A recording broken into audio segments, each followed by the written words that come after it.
Now I'm going to go to Con on line 2. Sugar Bear, what's that about? My God. Sugar Bear, you're cuddly.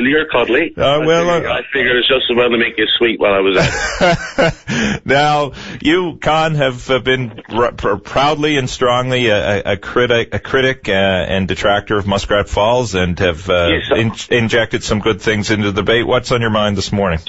I got two things I want to talk to you about immediately today. I'm going to come back again at you next week. You're going to be here all next week. I can't wait, buddy. I can't wait. Fire away. Tim, they got your harness in like a Trojan horse. Well, you'll have to write a song about that one. I definitely will. And you'll be in it. Thank you. That'll be a good thing. All right. Listen here, I was just listening to you. You're sugarcoating that little thing that you were talking to men up in in Labrador about the North Spur. Craig from the Mud Lake, yeah.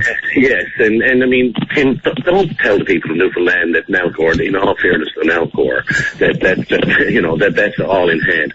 That's a natural asset, which means it was supposed to be, if you read up you sent me some stuff to read, sorry, and I had to look at that, and I've certainly been over it this summer. That's a natural asset that's used to compound the water in the river as a part of the dam structure. So it's 50% of the dam, Tim. And they don't have an engineered solution cost it. They thought it was a natural asset.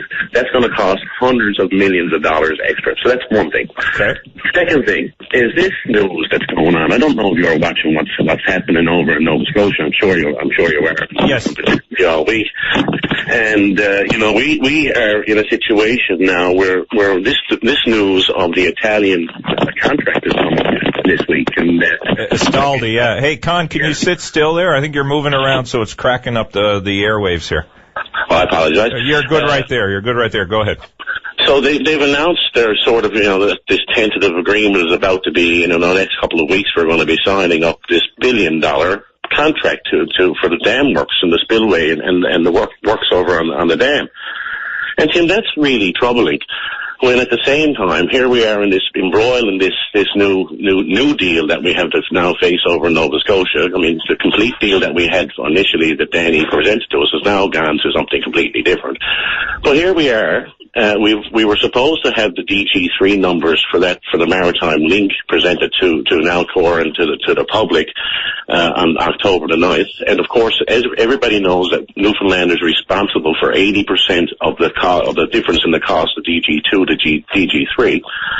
And those numbers are now being put off or not ready, or they're not available to Nalcor at this point in time, or they're not ready to release them at this point in time.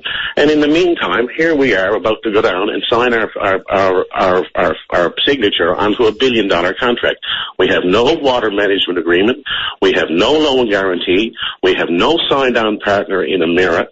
We have no markets for that project, and now here we are going to take on that could be several hundred extra $1 million under the project. Well, and everybody's sugarcoating this as a great thing, while the Premier of Newfoundland of Nova Scotia is over protecting his ratepayers and his people. Our brave Premier is doing the exact opposite. One question and people for like you were sent down, and for people like you were sent down to say that that's okay. I'm not sent by anybody. Well, sadly, what comes out of my mouth is like what comes out of your mouth, I suspect, is of my own doing. So let's get that right. And I haven't gone after you personally, and we've had a good rapport, so let's not get into that stuff. But I do want to ask you one question, though. Under any circumstance, would you support Muskrat Falls? Yes, I would. Yeah, if some private company came in and said they were going to lay out the extra billions that the ratepayers in Newfoundland have been imposed on, yes, I would support it. So your principal concern, well, you have many concerns and you've well articulated them, but if this were truly a private undertaking and there wasn't any public money at play, then you would be more inclined to give it the benefit of the doubt if those other things you talked about were addressed? Well, I mean, it's not the ratepayers of Newfoundland. It's not my little children who are going to be faced with paying for this. Do you know that the last few years we have to come up with like $1 billion a year to make the payments? Where do they think all the money is coming from? Well, there are lots of markets out there, as you know. But hey, listen, excuse me, lots of markets for what? Lots of markets for the power that would come from there in the United States and elsewhere. Here's a simple equation for you to think about. All right, go ahead. We are up in the woods building Muskrat Falls, and the cost of the power to pay for Muskrat Falls is somewhere around 40 cents. And in the meantime, the rest of North America is buying and selling power at 5 cents. Now, where is there any sensibility in that? There are many in the United States, as you know, and I don't know if your facts are right. I'm not saying they're not, but I will say this too. Well, let me finish, Con. Let me finish. I'll let you have your bit, please. You know that, Tim. Well, I don't have the documents in front of me, so I don't know that off the top of my head. All you need to do is read the newspaper. Everybody knows that. Well, not everything in the newspaper is accurate, but I think you're onto another good issue that we do all need to get to the facts and work with the same information, which is what I was saying to Craig earlier. But I think, on the issue of markets, you asked me about markets. I do think there are markets out there. There have long been markets out there. U.S., as you know, is trying to lessen its dependency on other energy sources. So that's part of what the U.S. is not trying to lessen its sources, Con. Excuse me, let me speak for a second. Well, I will if you let me finish my point. They are down there in a thing called the shale gas revolution, Tim, as you well know. And they are about to become energy self-sufficient by 2020 as a result of this. That's a big leap because shale's hopped around, as you know, too. I can only read and explain to you what I read. Correct. But the markets that you talk about and that everybody who are fond of this project and are so vehemently come up with the reasons why we should be doing it, they don't exist. Well, that's where we can agree to disagree. We can agree to disagree. Well, listen, where do we bring the power? How do we bring power across a 500 megawatt? Well, but look at the whole length of what... Excuse me. Well, you're asking me a question, Con. Do you want an answer? I never finished my question. Well, it's a long one, and in fairness, you got about a minute, okay? Because we got to take another call. Thank you very much. How do you bring power, any surplus power to sell to the spot market that you're talking about? How do we bring that to that market when we have 100% of the capacity that line committed to Emera and Nova Scotia? Explain that to me. Well, you have the relationship through Emera to do just that. But how do we bring the power there? Physically, how do we do it? Well, that's what the Maritime Link is going to allow us to do, is it not? But we have to, under the new terms of the URAB conditions, we have to supply them with almost the whole capacity of that line.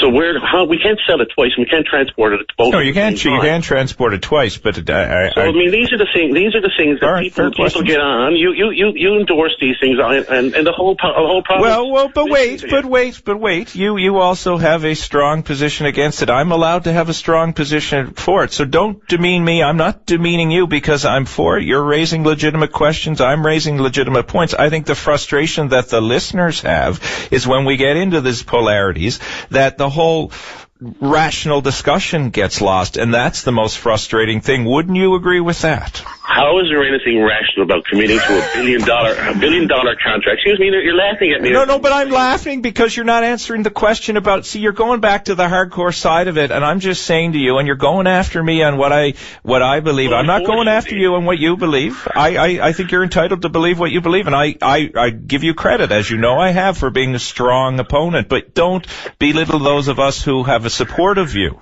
But talk about the facts. The difference is, Tim, is that you have to make sure that when things are happening that you talk about them. Agreed. And it's really, really important. And that's why you're on this morning talking about it. Because it's so important that we understand that the DG3 numbers of the Maritime Link, that we are responsible for 80% of the difference. Now, if that's $600 million, do the math.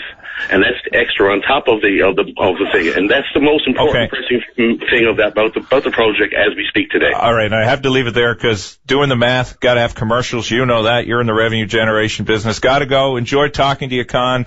I'll talk to you before you're finished up. All right, buddy. Take care. Okay, brother. That was Con O'Brien, of course, who has some very strong views against the development of Muskrat Falls.